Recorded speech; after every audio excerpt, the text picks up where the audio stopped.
welcome to the show. Episode 1 of Brothers from Another Mother. Amen. Yes, sir. So, guys, I'm here with Renee Atkinson, and we decided to start this show because we figured out that we had a voice, and maybe the listeners can start to get some nuggets. They can start to get some information based on our past experiences. I think that's the best way to learn, right? Is to learn from other people's experiences. And I can speak for myself. I think I'm at a very good place in my life where I'm brave enough to place myself in a vulnerable spot and open up and share some of my past experiences. And so with that being said, what's your name? So my name is, for those who don't know me, my name is Alejandro Maldonado, and I'm here with Renee Atkinson. Rock. All right. So let's get going here. Like I was saying, I'm very, first and foremost, blessed that as I was praying this morning, as a matter of fact, that was one of the things that I was talking to God about. Is I was thanking Him for giving me the courage. I think a lot of people want to do this, but are very afraid to do it because of what people are going to say, right? But I'm over that fear, and I hope that the things that we share here today and moving forward can have an impact in the listeners.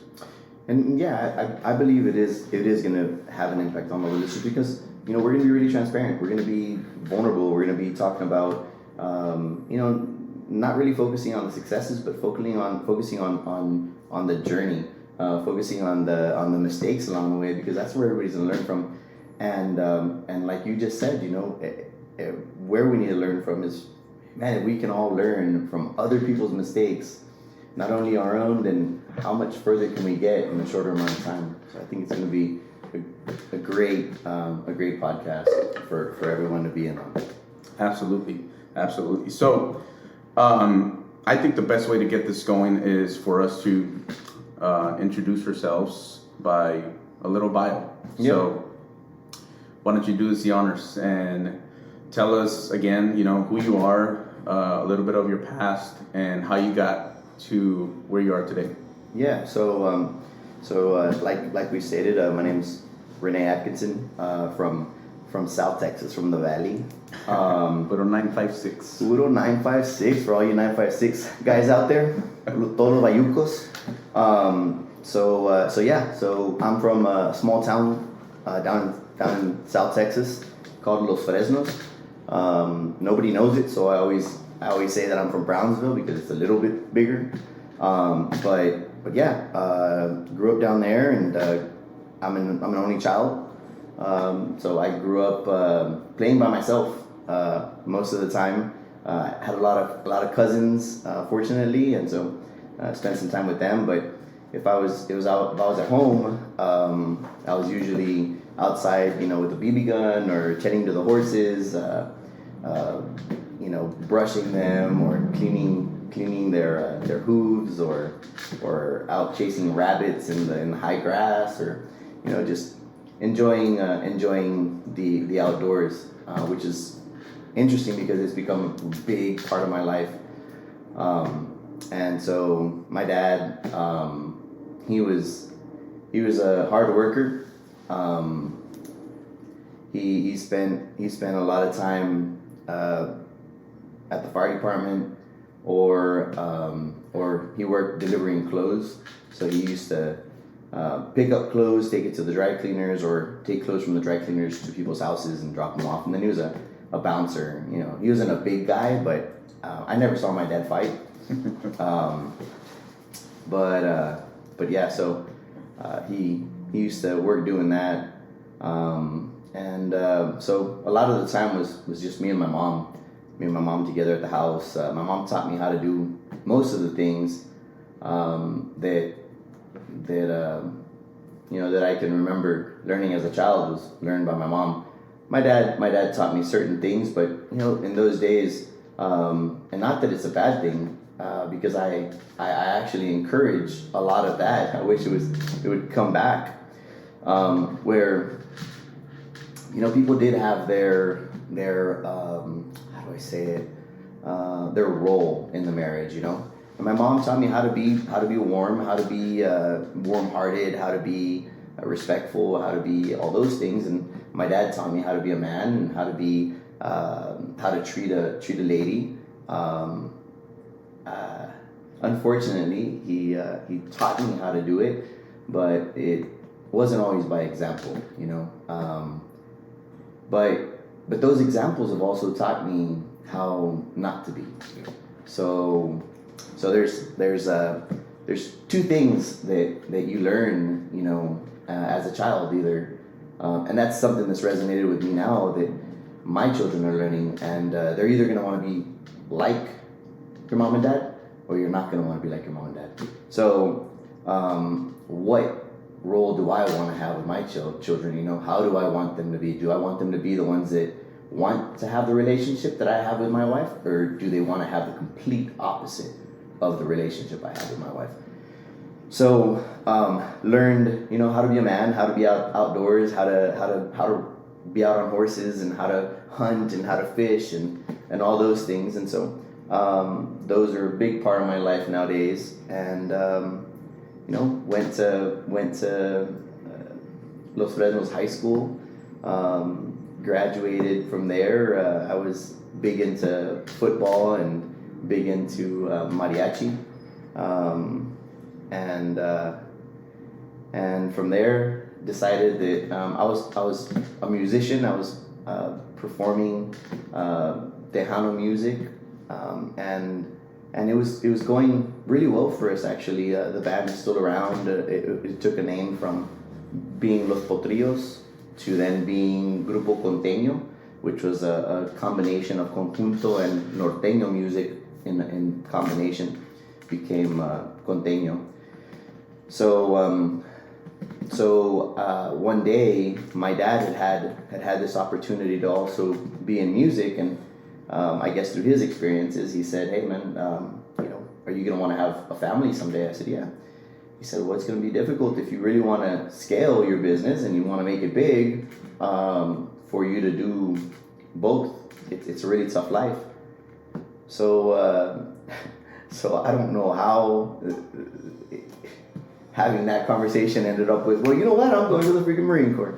So I took off to the Marine Corps right after that, and that was a hell of a journey, man. I mean, I went into the Marine Corps in 2000, and my direction was actually to follow a cousin of mine's footsteps that had gone into the Marine Corps. Actually, he had gone into the Marine Corps, but my goal was the Border Patrol, because we were in Brownsville, where the rest of my family is. The border is, man, it's maybe a half a mile down the road. So I used to see them running through the alley all the time, and that's what piqued my interest to become a Border Patrol agent. But I had failed my first test. I had missed it by a couple of points, and I said, "You know what? I'm gonna go to the Marine Corps. I'll get some extra points when I get out, and then I'll go into the Border Patrol." But nobody could tell that 2001, 9/11 was going to happen, and I was in the chow hall, the cafeteria when that happened. I remember. It's so strange how so many people can remember that day, that time, where they were at. I do. Yeah? I don't want to cut you off, but I just want to. Yeah. Hopefully this doesn't make you feel old. No. Man, oh my God, you're about to tell me you're in middle school. No, I was actually in 5th grade. Holy, you weren't even in middle school yet. Dear God. Yeah, I was in 5th grade, and oddly enough, my last name is Maldonado, and my teacher's last name was Miss Maldonado. Mm-hmm. I remember when that happened, and Leslie and I talk about it all the time. She was in 4th grade, and yeah, man, like all hell broke loose in the school, and I don't know how they figured this out, but somewhere in the school apparently they had a TV. This was back when we had the big TVs, The rolling carts. Yeah, it was like war inside school. All these TVs were rolling through school, and they were placing a TV in every classroom, and turning on the news, to let us know what had just happened. 9/11. I remember that day just like it was yesterday. Yeah. My picture in my head is vivid as well. I was in the chow hall in the cafeteria, and I was standing there waiting for them to finish making my omelet, and suddenly, the cafeteria, the chow hall is really loud. Like, hey, everybody's talking. You just sounds like a hum, and suddenly it all went quiet, and it caused me just to look back and see what was going on. And so I remember seeing the towers on fire, and one of them actually, and then boom, we saw the second one hit. Man, ate my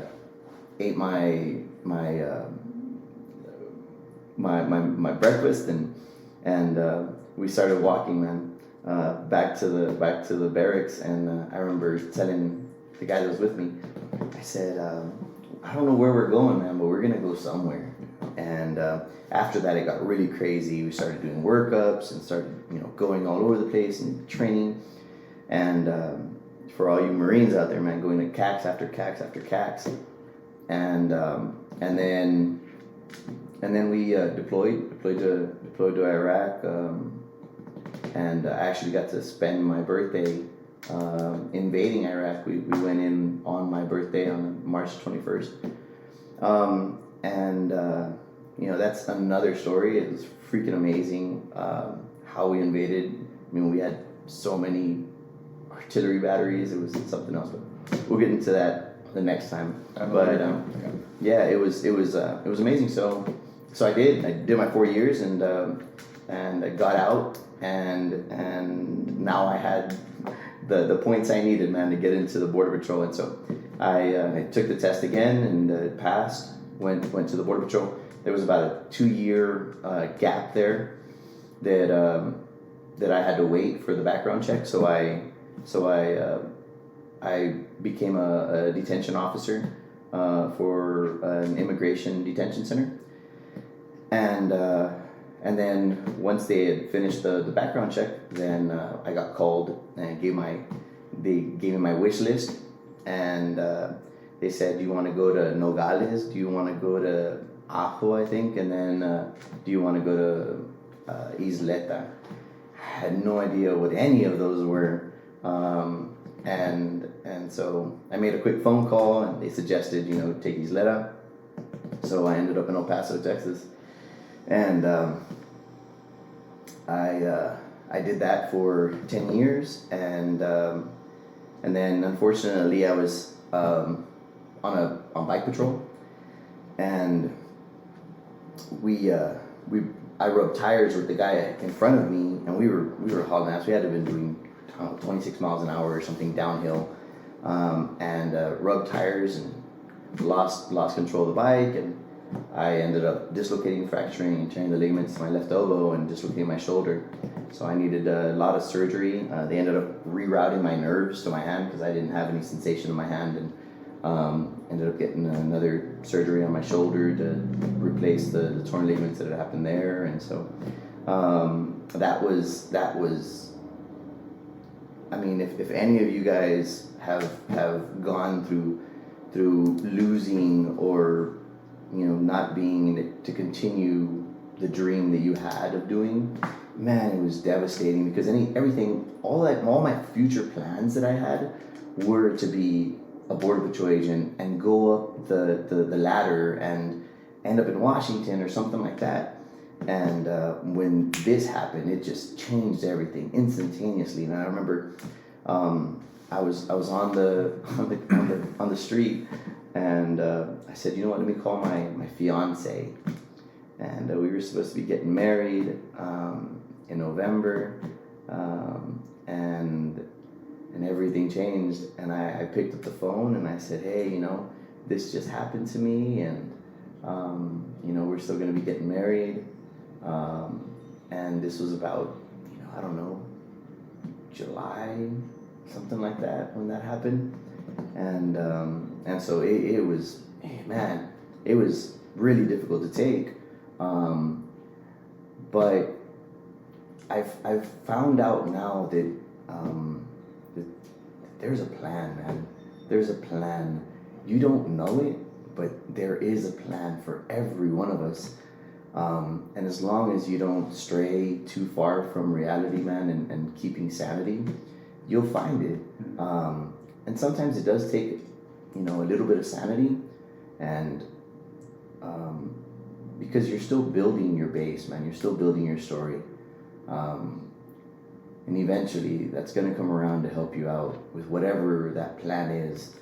And so I got medically retired from the Border Patrol, and that's, it just, I had no idea what I was going to do. I went to culinary school, learned how to cook, and at the same time I was trying to start a business, and I started, down in South Texas, we can cook down there, man. We're all about fajitas and chicken and sausage, man. So that's up for debate. So I said, man, you know what? I gotta do something with that. So I started learning how to cook properly and how to barbecue, and so we opened a barbecue food truck, and so it was really interesting, and then decided that we had children. We finally got married and had children. It just became too difficult. I wasn't ready for all that, and unfortunately, I ended up selling the business off to Medford, Oregon, and that was an interesting time in my life. But after that, I decided, let me go to barber college as well. So I had to find myself, man, and it was difficult because I only had one goal, and the goal I had already succeeded. Now it was just about putting a little shine to that goal, by continuing to move up the chain of command, and so now here I was going to barber college and learning how to do that, and then little by little I finished that, took off got a call from a company that told me, hey, we need you to come and start a barber shop inside one of these federal facilities for the immigrants. And so I went out there and opened up that barber shop, got all that started, man. We were running 1,200 staff and 1,300 juvenile children through that barbershop. Wow. So it was really interesting. And then I dibble-dabbled here and there with opportunities, and got into like the oil and gas business, and then just, luckily I spoke to the right people that gave me opportunities, that saw something in me that I still didn't see in myself. I couldn't find in myself because I was still, only thinking about everything I had lost, everything that the only thing that I knew. And so now I had this other opportunity, and here I was, investing into oil and gas, and then got another opportunity from another contracting company, and I established a rather large office here with over 100 staff from SOS International here in El Paso, and so that was an amazing thing as well, totally different from anything I had done before, and reviewing resumes became a thing, and it was getting to know all these different characters, and how to speak to people became a thing. In the Marine Corps, they don't really teach you how to talk to people. Yeah. You've got one tone, man, and it's rather aggressive, and so learn to talk to people, and it was really, really interesting, man. And so lo and behold, I actually meet you at that point, and that was just a casual conversation, man. At our children's school, St. Patrick's Cathedral here in El Paso, and here we are on the basketball court, and you were standing beside me, and we were both waiting. So I said, you know what, let me strike up a conversation with you, and it's interesting how you never know who you're gonna meet, man, and your future might be standing right beside you, and you can miss that opportunity by not just introducing yourself, which is something that used to be a common thing, man. Like, you used to just talk to everyone around you.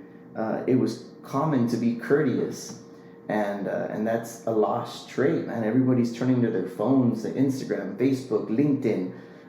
All this social media is the way of communication nowadays, and we don't interact with each other anymore. You're right. In person. You're right. So talking to you that day, and it wasn't even anything in depth, man. It was like, hey, so what do you do? What's your name and what do you do? And here we were waiting for our kids that were both doing the same academic extracurricular activity in school,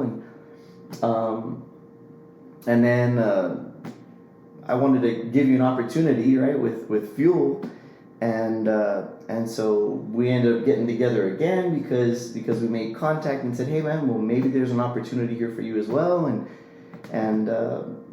then lo and behold, months later, because we didn't talk for a long time, and then not after that. Yeah, I mean, it must have been. Well, we got together in October, but then from October, which we hadn't seen each other prior to that, but when we saw each other at my event that I invited you to, the Halloween. That's right. The Halloween party. Yeah. Where you brought out your singing talent. Oh, your yeah. artist talent, yeah. My mariachi Your talent. mariachi talent. So then after that, it had been, again, a few months, man. It was just like, hey, what's going on, this and that. And then we got together again at the kids' school, and you said, hey, man, what about giving us a try and becoming part of the team? And here I am now, one of the shareholders to In-N-Out gas station. Something you guys have created that I'm so fortunate to have the opportunity to work with. And I mean, it's just an amazing team. It's so much knowledge every day, man. There's so much passion here. It's the beginning of a great thing, man. And I'm really appreciative of you even considering me for someone like this, for something like this, when prior to me, there was practically all family that was running the entire business besides some of the people at the register, Mm-hmm. But thank you so much for that opportunity, man. Well, we're honored to have you. Yeah, man. So and then, I mean, gosh, it was so interesting at that point. Now it's been 4 months, but we've just spent so much time together, you and I, and we realized that he was just a younger me, and we both have so many of the same upbringing and some of the same goals, and so it's been a real pleasure, man. It's been amazing, and I look forward to what we're gonna have in 10 years. We could look back at this video and see where we're gonna be then. I'm looking forward to it. I agree.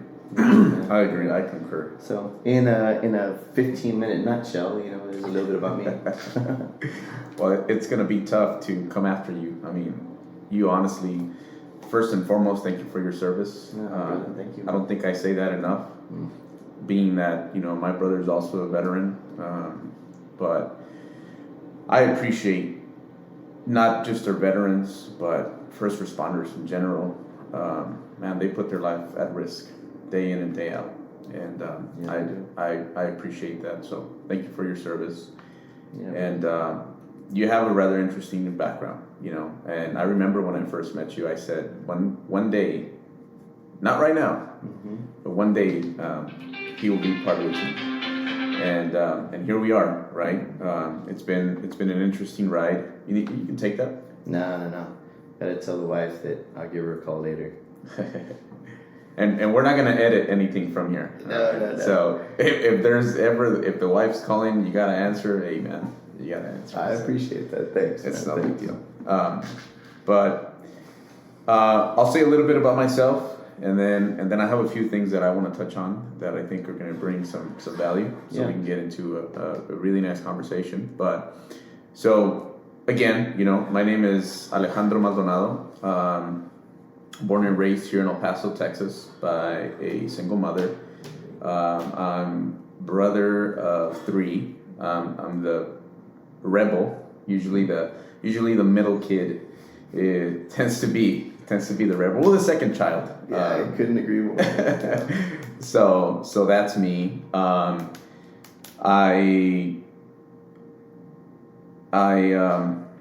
don't know how far back I want to go, but I think middle school is good for me.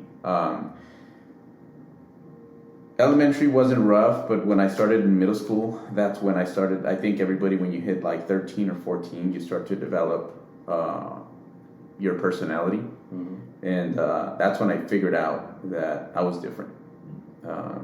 I was definitely not one that took orders really well. It would really aggravate me when somebody told me what to do.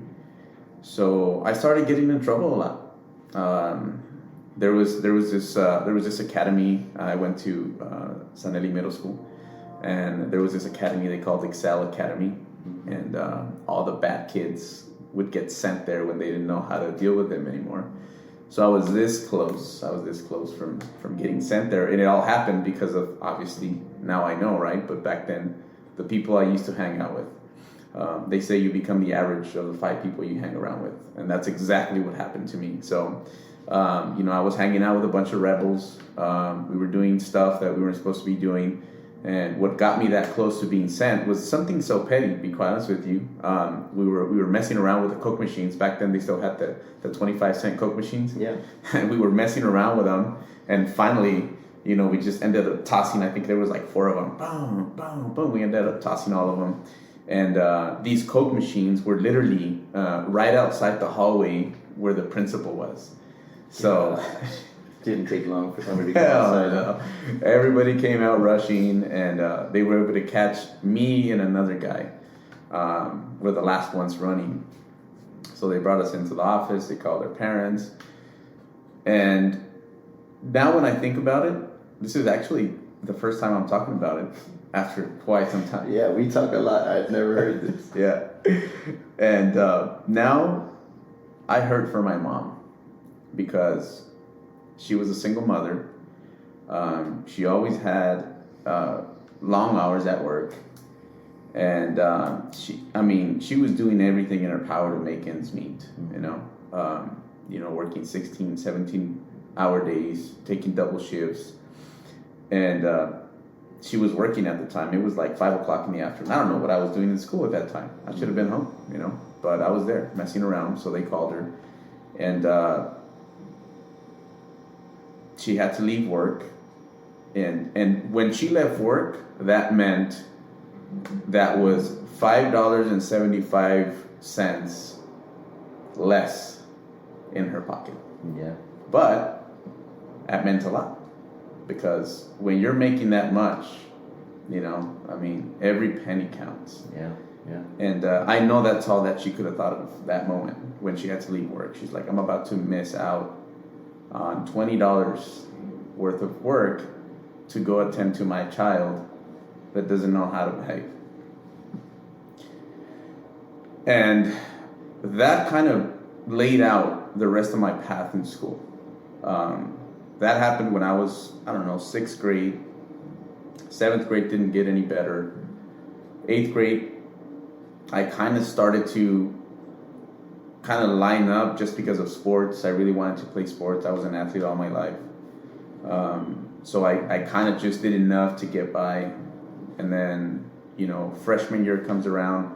Now you're in high school. And, I was ditching a lot. I wouldn't go to school. I went to court a few times with my mom again, And They sent you to court. so yeah, man, they sent us to court, and there we were, you know, Why'd they send you to court? because of How does that work? attendances. You went to court because of attendance? Yeah. Holy smokes. Yeah, you know, because the way the school system works, at the end of the day, it's a business, right? Yeah. So schools only get funded through the attendance of kids. So the way they would make sure that you were attending school was by if you didn't show up and you missed enough, then eventually they would send you to court. So, but it took a lot. It wasn't like everybody was just going to court. That just tells you that's how much time I was missing out. To the point where, fast forward my junior year, I was a junior in high school with barely enough credits to qualify me as a freshman. Wow. After 3 years of school. So then comes around a very good man that I will forever be grateful. And shout out to Mr. Cobos.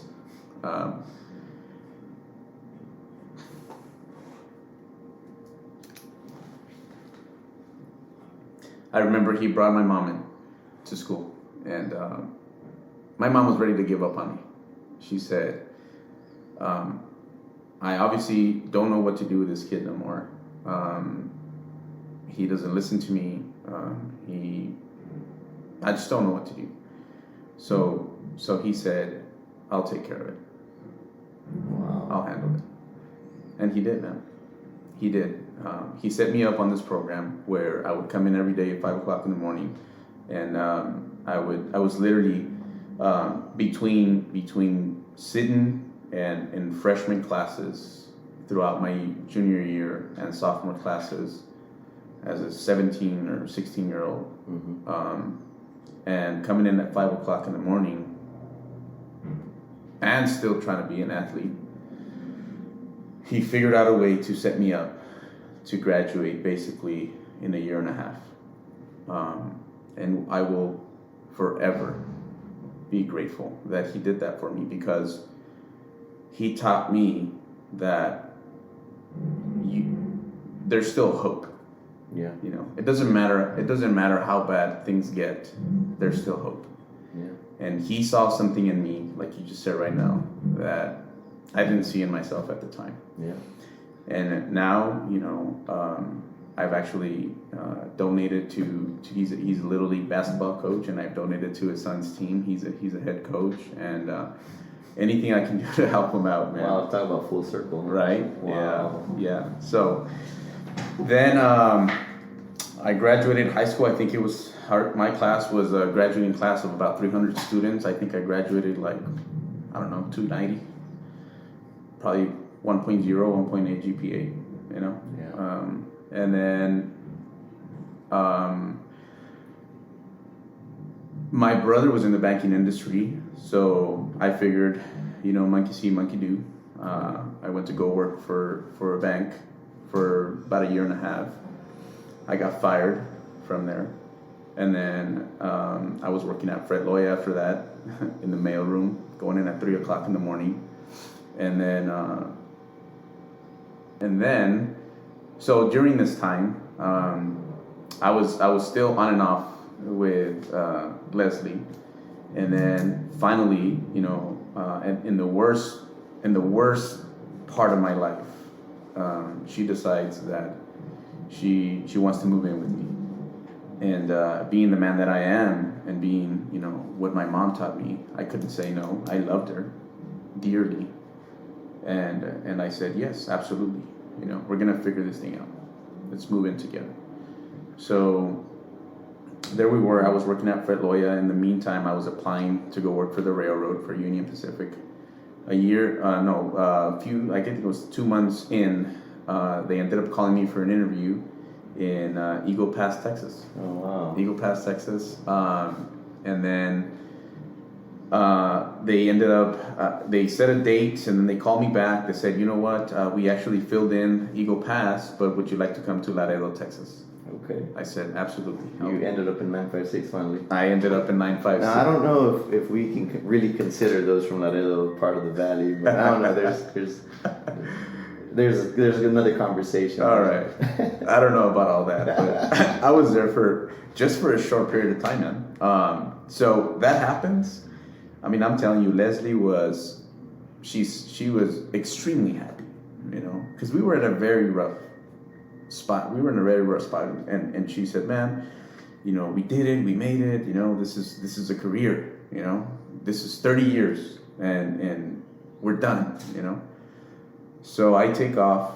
I was there for a month and I got fired again. Damn. I got fired again because I was always running my mouth. Wow. I couldn't keep my mouth shut. And I got fired from there. I was driving back, and instead of driving all the way back to El Paso, I went ahead and made a stop in Odessa. And I said, hey, oil field, everybody from El Paso's here. Let me do this. So I walked into a oil field company, and I was 21, 22 at the time, and they saw a young man that could swing a hammer, and they couldn't resist. So they hired me on the spot. I was working within days of being fired. I spent some time in the oil and gas industry, and then I heard of this thing called Class 3 railroads. They're called shorelines. And they label those Class 3s as second chance railroads. So everybody that gets fired from Class 1s, who are the big guys, you know, like the Union Pacific, BNSF, CSX, all these guys, all the people that get fired then go work for Class 3 railroads. And so I did that. I was there for 4 years. Finally, I was able to come back. I was applying in the meantime to BNSF. I was able to come back to the railroad, work for BNSF, and then in what was it, January of 2021, after being with the company 4 years, I decided to quit. To quit, and I said, I'm going all in on my business. In the meantime that all this is happening, by the way, we had just started the first convenience store, which was our gas station in San Elisario. So it was chaos, man. You know, it was trying to keep a full-time job and then trying to run the business. So it was literally like I just had two jobs. There wasn't that much happening. So finally, 2021, I decided to go all in, and I mean, ever since, I just haven't looked back, and I found out that I was meant for more, which is the reason we're here today. Not only because I know that we can do big things in business, but I also know that through our stories, which is very vague, what we just shared, I think we could probably sit here for 2-3 hours and talk about our background. But all right, we're still in. Yeah. So yeah, man. Then I realized that, I had passion for this, and 2023 was really the year where I took it serious, man. You know, I knew I still had some bad habits that I had to get rid of, and I stopped drinking. I started exercising 3 to 5 times a week. I started listening to audiobooks. I started, just being very intentional about obtaining new information each and every day. And here we are, right? 2024. And I said, you know what? It's time to go all in. It's time to go all in. I have obtained a lot of information through the past year, along with my past, and I felt a need. And I felt a need to do this, and I knew I had a calling, and here we are. And then, just like you said, the past couple of months, we've been spending so much time together that we've learned so much about each other. We've shared so many experiences with each other, things that I had never shared with anybody in the past, Yeah. And that is exactly the reason why I decided to call this show Brothers from Another Mother, because chosen family is a thing. Yeah. And I think we need to talk a lot more about it, because we have been raised to believe that the only family that you have is blood family, but that's a lie. That's a flat out lie. Yeah, and someone like myself, man, can really appreciate that and take a lot from that, because, you know, as myself being a single child, I never had that opportunity. So getting this opportunity to be someone's brother from another mother, and having that opportunity, man, is really amazing, man. And there's a lot of people out there that might be in the same boat that I am, you know, that didn't have that, and feel that they're lonely, or that, you know, times are gonna get to this certain point where they're gonna be alone, and it doesn't have to be that way, man. That's a decision that they make. Yeah. They can change it. They can create family like we are. So I think that's a big thing. So I think it's a good idea that we're doing this, and it's a good idea that we called it this. Absolutely. Yeah, man. Absolutely. So the purpose of the show, like we were saying, I mean, eventually we'll start bringing guests, yeah. And we'll be talking about journeys, whether it's, you know, family, you know, whether it's business. We'll just try to have, you know, a variety of people come in. But today, as you know, and I know you always ask me, like, man, when do you have all this time to read? You know, you read, you journal, you exercise, you do all these things. Like, when do you find time to do this? But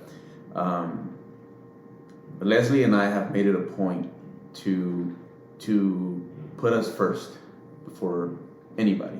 And to some people, you know, that might be a little extreme, right? Because, you know, we have a family, you know, we have kids, and we are so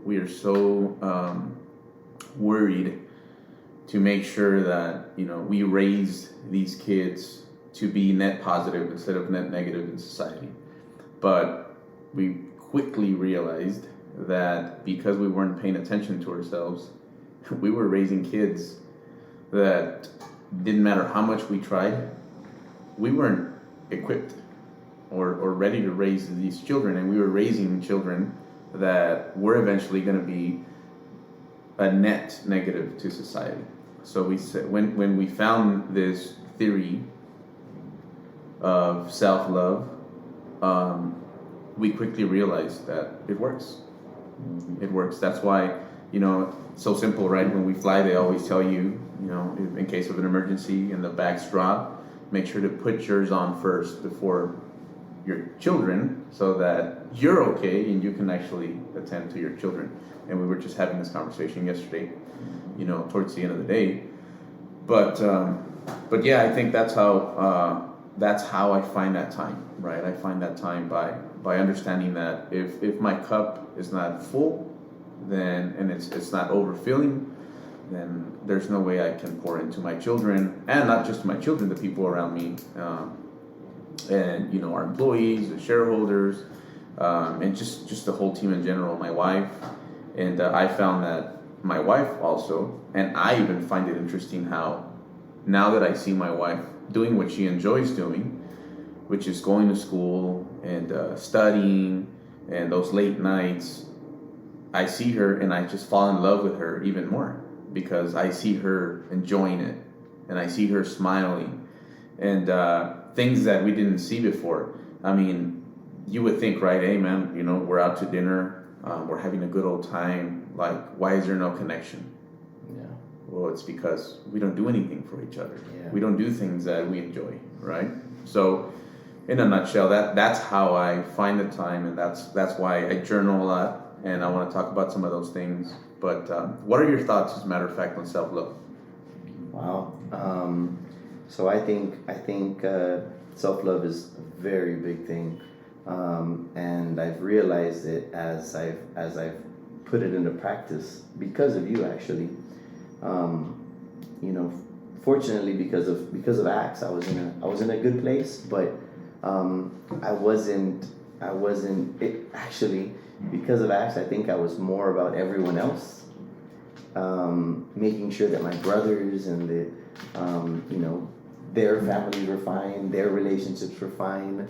I was there for them, but I wasn't putting in the time for myself, first and foremost, and for my family, secondly, my wife, secondly, more importantly than just the rest of the family. Mm-hmm.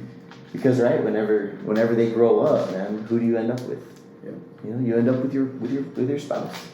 And so now and it's interesting, man. It's really interesting because I wish that from anything that I've said so far, that those listening or watching, try this one little thing, and I'm gonna put this out as a challenge because I'd love to hear back from anyone that's gonna hear this someday. And I put it out as a challenge. I challenge you to practice self-love, self-worth. You know, tell yourself how worthy you are. Tell yourself how badass you are. And once you've done that, things are going to change. They might not change for the better at the beginning because it's going to be a drastic change, especially when you're used to being a slob and used to not waking up, not going for a walk at least. You know, you're used to. I'm not a gamer, and if that's something that affects your relationship, you know, and you're there spending your time gaming and it's something that's not fruitful for the relationship, you know, for me it was getting out, going to the gym, doing those things that were drastic changes. So my wife was like, "Man, what's going on with you? Like, what the hell? Like, what's going on at the gym? Who's at the gym? You know, what are you looking at the gym? Or, you know, like, what's going on? Like, are you having an affair? Are you doing something?" And it was just about practicing self-love, you know. And so it wasn't easy at the beginning, but I had to stay strong through that because I could have easily said, you know what, fine, I'm not going to go to the gym. I'm going to stay right here. And then I'd fall right back into the habits that I had before. But, so going to the gym helped me out. Then my wife was also going to the gym. Now she does it a lot more. Then now I could practice on me and my wife, which is where the challenge is. So Before you say the challenge, okay. the lady of the house just walked in, so Oh yeah. I just want to say what's up to her. Oh, cool. So, because I don't want to cut you in the middle. No. Yeah, go for it. Go do your thing. Yeah.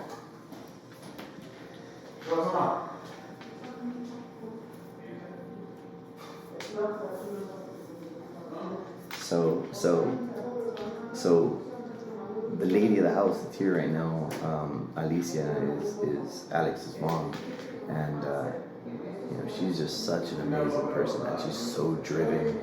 You know, these till now, till today, the business that the family has, that we are all part of, was built on her back. And she is just an amazing woman, so driven. And I'm sure one day we'll go ahead and interview her as well. But you guys will get to meet her someday.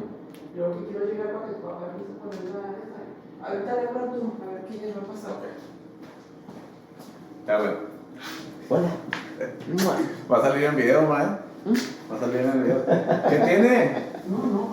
No, see you guys met her No va a salir. later. ¿Qué?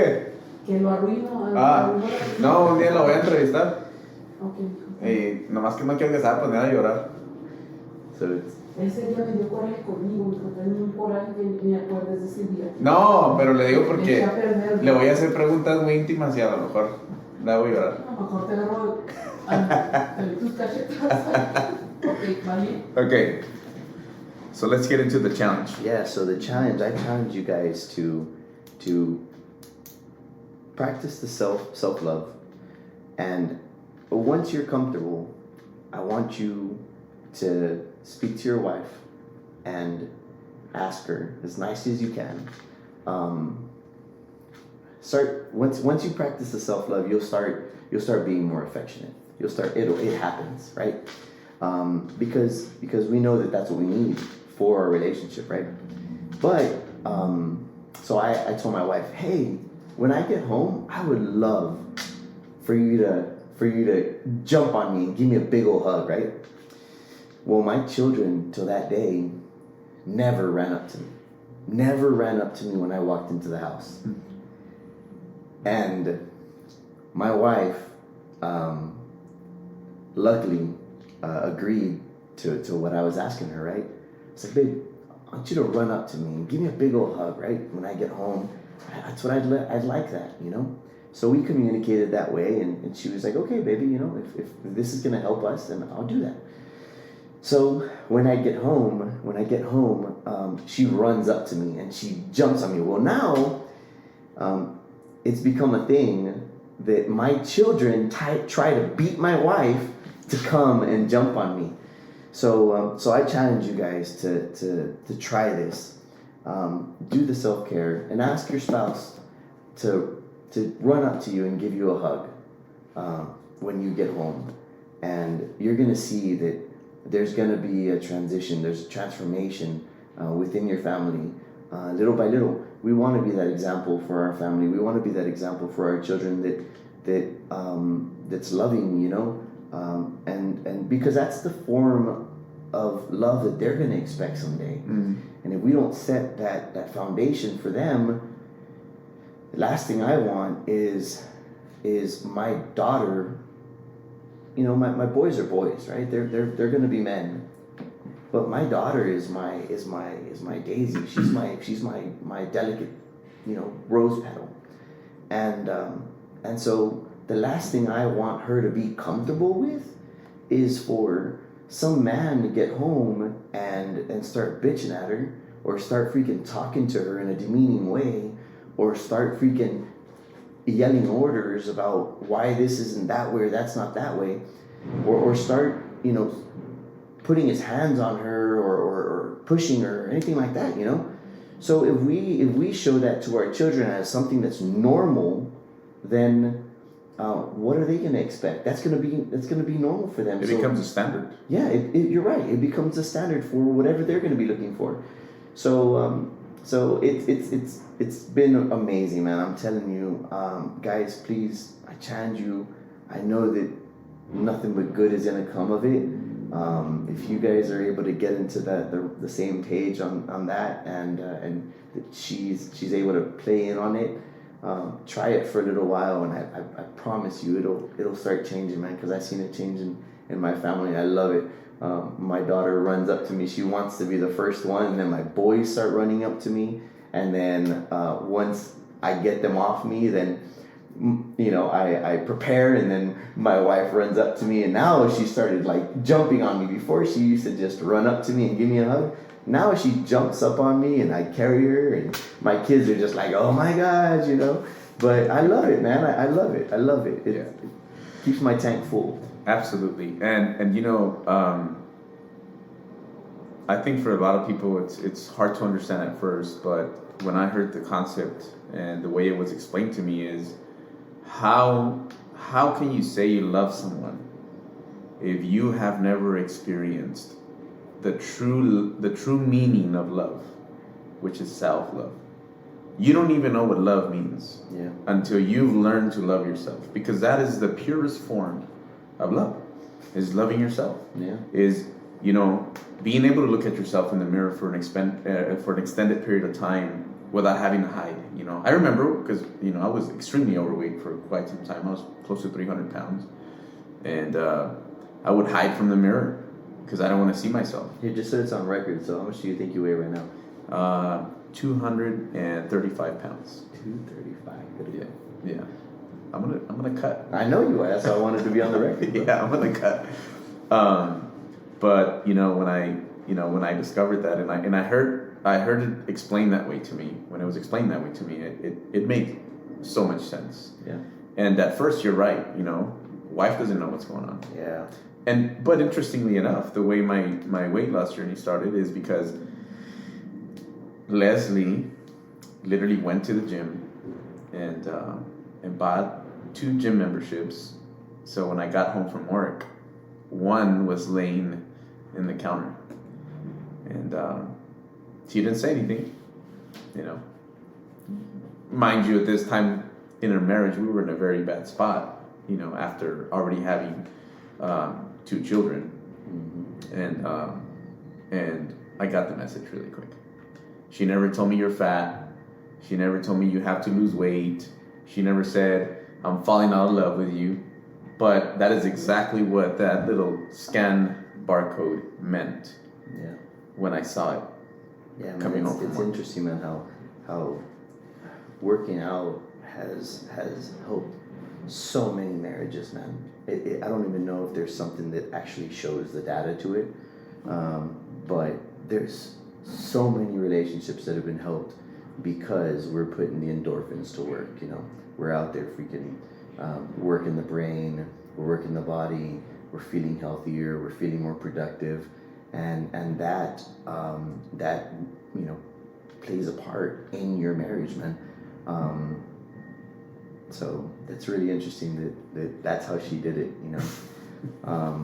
Many people or many men, you know, they wouldn't care. No, man. They would just say, you know what, the hell with it. Yeah, especially at least not Hispanic. You know, Hispanic men would take that insulting, man. And you know what? Yeah, because what are we taught? Go work, provide for the family, make sure that we have food on the table, make sure the bills are paid, be the provider, you know, which is something that we say, you know, when we get married, part of your vows, I will provide. Mm-hmm. And we are led to believe that that is all that matters. That is enough. That's enough, right? And then you wonder why you're in bed and you're sleeping like total strangers, right? Yeah. One's on the other side of the bed and the other one's on the other side of the bed. And you don't even talk to each other, you know? I mean, it's just, it turns into a very horrible relationship. I couldn't agree more, man. But it starts to happen because of the concept that I always talk about, death by 1,000 paper cuts, right? Yeah. Shit starts to happen, shit starts to happen, shit starts to happen, but the cuts are so small that you don't even realize it's happening, and before you know it, you're bleeding out. Yeah. You're bleeding out after a year of doing the same shit over and over again, and when you finally realize that something's wrong, you don't even know what's wrong. You just say something's wrong and I don't know what it is when you turn around and you say, okay, what's going on? And sometimes, for some people, it might be, or we're also led to believe that it's a little too late. You know what? I don't think we can fall in love again, and therefore we should. Yeah, and you know, it's really interesting. You said that it's after, like, you know, after you had 2 kids, and all this started to fall apart, and it's interesting because if that marriage isn't strong at the beginning, you know, some people fight all the time and their boyfriend and girlfriend. Let me tell you, man, that relationship does not get easier, you know, as time goes on. Mm-hmm. When you get married, that woman is not going to change to something better. That man is not going to change to the man you want him to be. And when the children come, it's not going to get easier. You know, if you've got a man that's cheating on you, or you have a wife that's cheating on you, don't let your thought process be, oh, well, once I have children, he's going to change. Or once we have children, she's going to change. It's not going to happen. Don't think that's going to happen, because you're going to be very disappointed when the relationship is even worse off than it was, because there's so many new stresses. You know, we had to pack for like 2 people and a dog, you know, when we would travel before, go on a little weekend trip. And you're packing your own stuff and she's packing her own stuff. Yeah, like you're packing for her, and, you know, like you each other, you can pack for yourself. Yeah, and this guy, you know, you pack freaking 1 pair of pants for like 7 days, you know, and so you go from that to now you got 2 dogs, and you got 3 kids, and you got, you know, so much more luggage, so much more that goes into the truck if you're going camping in the truck or whatever. like it doesn't get easier, guys. Like it doesn't get easier. So make sure that you guys are starting off on the right foot, man. If you're having problems, then that's not the one for you. And something that I always say, man, is that everybody out there, man, has the opportunity to get married. Everyone out there has somebody that's interested in that person. Don't force it. Don't be in a hurry to get there. Wait. I promise there's somebody out there. You know what, man? And I'll say this. I might think somebody is unattractive, but give it a few years and there that person is with somebody else. Just because that person's not attractive to me doesn't mean that somebody else isn't attracted to you. So find that person that values you, loves you for who you are, and if you're going to change, let that be because you want to change, not because somebody else is changing you, adhering you to their likings, molding you to the person they want you to be. Be that person, number one, because you want to be that person, and then worry about who you want to meet. If you're not comfortable with being freaking overweight, whatever you consider to be overweight, if that's what you want to work on, then work on it. If you want to, don't go find somebody and say, okay, you know what, he's a 48 freaking waist size, and I know that he's gonna look amazing if he was a 22. It's like, wait, how you're gonna change him to get to that point? No, like work on yourself, find yourself somebody that loves you, cares about you, and if they want to work on themselves, then great. But find yourself the person that you don't try to mold that person into the person you want them to be. Just let them be who they are. If you love them for who they are and the way they look is fine, and someday they become even hotter by becoming more fit, if that's something that you're interested in, then great, that's a plus. But be comfortable from the get-go with who the person is before you go get married, man. Yeah, and I think that's I think that's just because we were never taught to become instead of trying to find, right? Let's say, I don't know, what would be the whatever the ideal partner is, and I'm doing this with my children now, but whatever the ideal partner is for your daughter or for your son, you shouldn't try to teach them what to look for in that person. The way I approach it is, who would that person look for? Let's say, I'm just going to use what's the word I'm looking for? A profession. Let's say, I would love for my daughter to marry a lawyer. Mm-hmm. Okay, well, usually, what's a lawyer looking for? What's that man that's developed himself into that individual looking for? Well, then that's what I have to teach my daughter.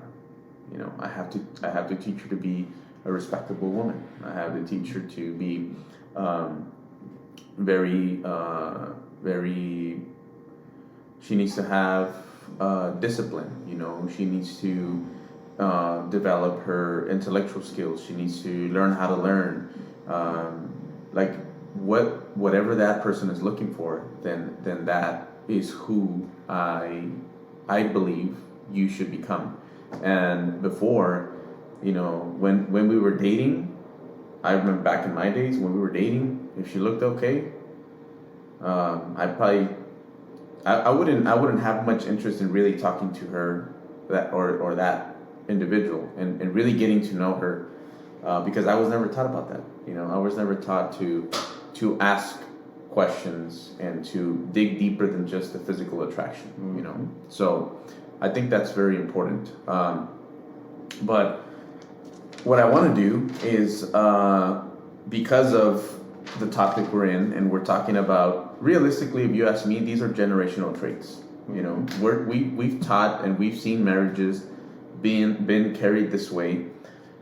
mainly by our family members, our tios, our parents, the examples that we saw. Yeah, so they're generational traits. They're traits that we've learned by seeing our family members conduct their marriages, So I read this book a while back. The author is Tim Grover, and he has an interesting thought that I want to share with the listeners, and then we'll talk about it. We'll discuss. Yeah. But it goes like this. It says, if you think the price of winning is too high, wait till you get the bill from regret. And that bill from regret is generational. And there's a lot of people listening to this that the bill has been passed on from generation to generation. And you're holding that bill right now. And somebody in some one of your generations has to pay that bill off in order for the generation to move on. And the only way that bill gets paid off is you got to be willing to make the hardest decisions. I think that's what holds a lot of people back, is not having the courage to make the hard decisions and to raise your hand in your family tree and say, I will be the one. Yeah, it stops here. The buck stops here. Yes. And when I realized that if I didn't fix all of my deficiencies, which I still have a lot, then anything that I didn't fix would be passed on to my children. And he couldn't have said it better. But that paragraph right there was so special to me because I think that was one of the many that really helped me transition and put me on the right path, because it just painted a very clear picture for me. And I really understood, man, Alex, if you don't fix your deficiencies, man, your children will pay. And their children's children will pay. So I know that as time continues, the thing that we possess, which is limited, and that's time, starts to get more valuable, and we trade it for commodity that's unlimited, which is money. And again, generational, we're so focused on providing that we never set time aside to start fixing all the deficiencies that we have. And that includes making sometimes very tough decisions, like cutting people off, like beating addictions. There's a saying in Spanish, right? Dime con quién te juntas y te diré quién eres. Tell me who you hang around with and I'll tell you who you are. And a lot of times that's one of the tough decisions, if you don't hang out with like-minded people, if you've got a goal, if you've got a direction that you want to go that isn't the same as everyone else's, man, you're hanging around with the wrong crowd. They're either gonna lift you up or hold you down. And if you're fine with where you're at, then so be it, man. But if you've got an aspiration that you want to reach, and you're not hanging out with those people, then you're never gonna get there, man. Or you might, but it's gonna be a lot tougher. Mm-hmm. It's gonna be it might be a long time till you get there,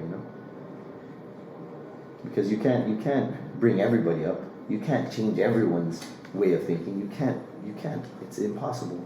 You can take care of number one. Number one is you, and until you start realizing it, man, change doesn't happen. Yeah, and I think when I realized that I just couldn't die yet, it really it injected the sense of urgency, like, man, I need to go and I need to go fast, because I'm getting, think about it. The average human gets 76 years. I'm 32. If it all plays right and I continue to stay blessed, then I've got 38 years to fix all my bullshit. Yeah. So that I don't pass that on to my children. Yeah. So it's about, Andy Elliott says it best, time compression. Turning decades into days. And the way you do that is by shortening the time from thought to action. Because a lot of us always stay stuck in the thought. Man, one day I'll do this. Maybe one day I'll do that. Maybe tomorrow I'll start exercising. Maybe tomorrow. You know what? I'm going to binge drink for the weekend. I'm just going to drink as much as I can for the weekend. And Monday, I'll start. I'll start reading the book. I'll start exercising. I'll start eating right. I'll start taking care of my marriage. But let me just drink for one more weekend. Yeah. Let me just have that one more box of pizza. And then I'll start on Monday. Yeah. Now, some people, they start and then they fall short and then they get discouraged. Trust me. You know how many times I've tried sticking to a diet?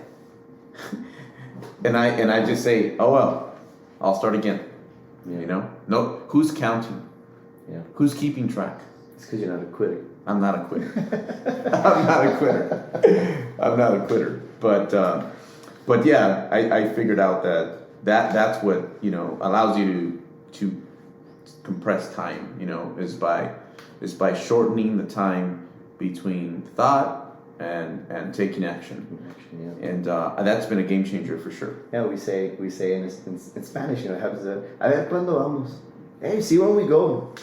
Yeah, see when we go. But if you don't put it to action, it's not going to happen. And you have a lot. I consider myself to have been there for a little bit because I was consuming a lot of content.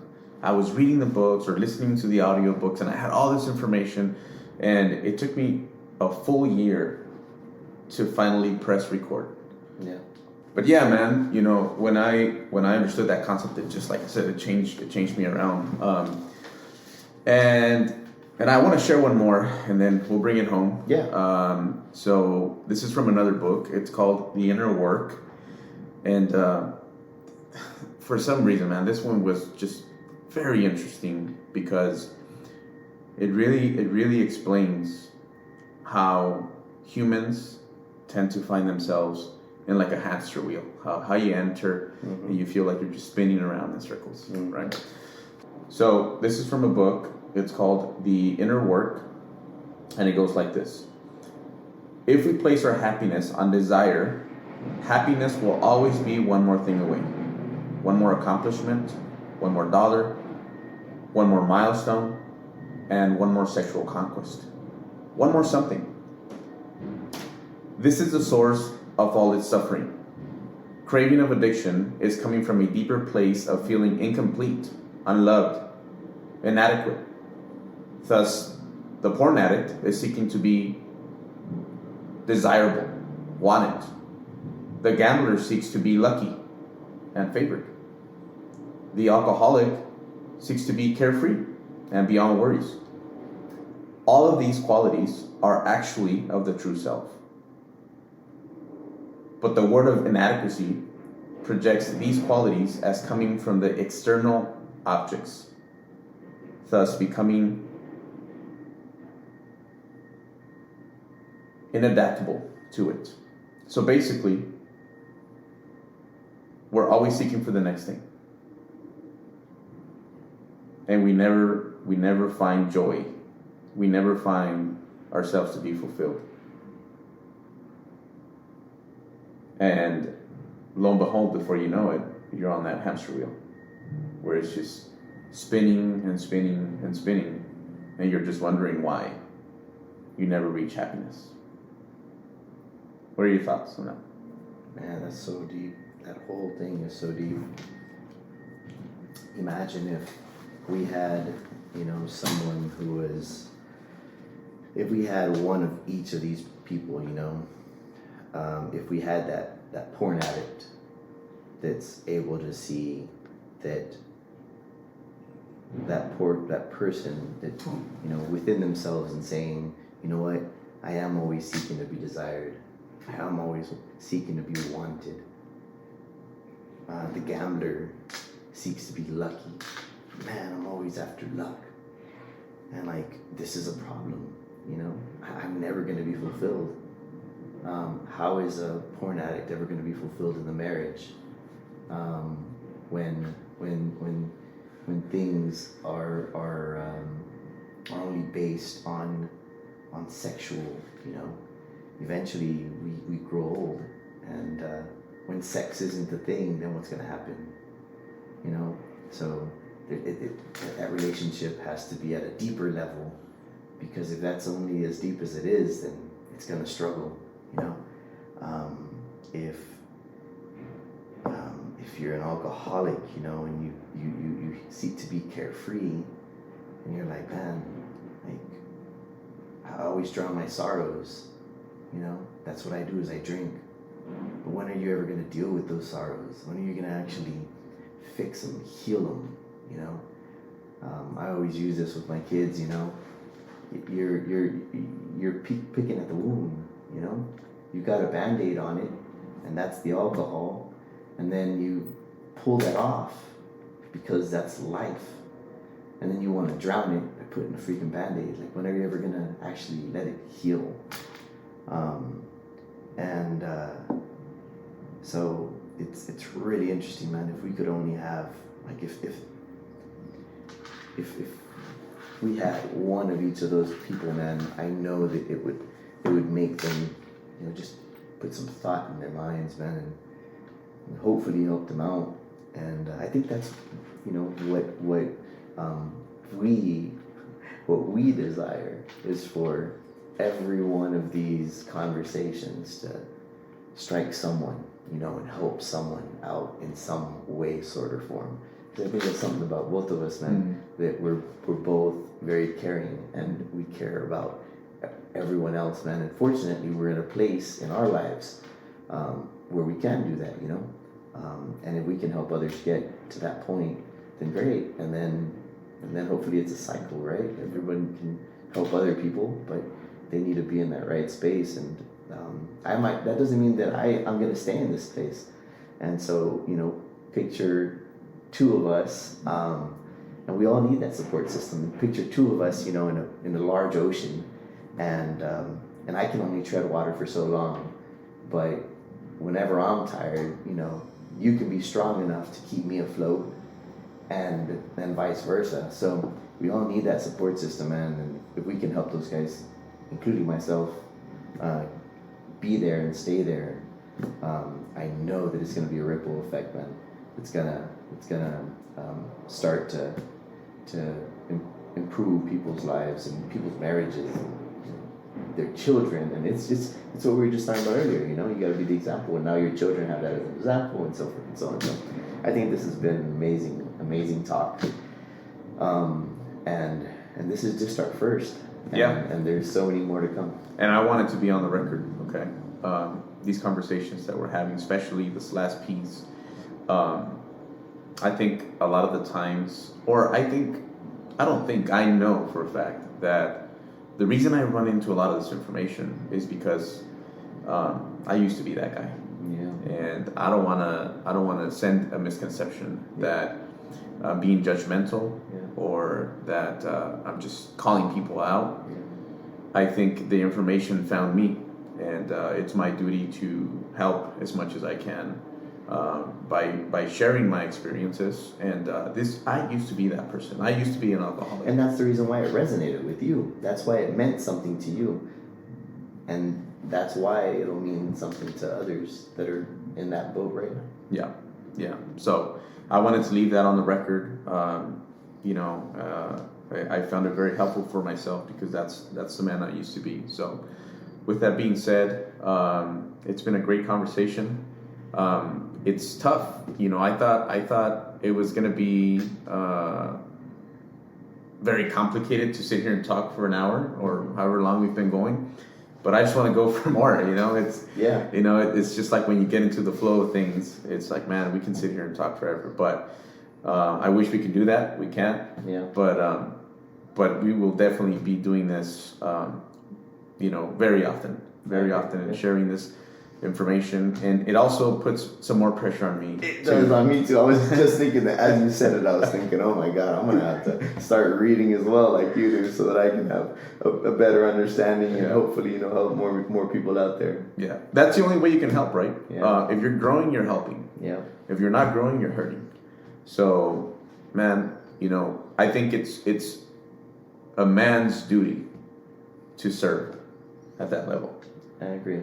So, with that being said, thanks for tuning in. We'll see you guys on the next one. And don't forget to subscribe. Like and subscribe. Like and subscribe, baby. So, until the next one. Catch you guys later. Yeah. Peace.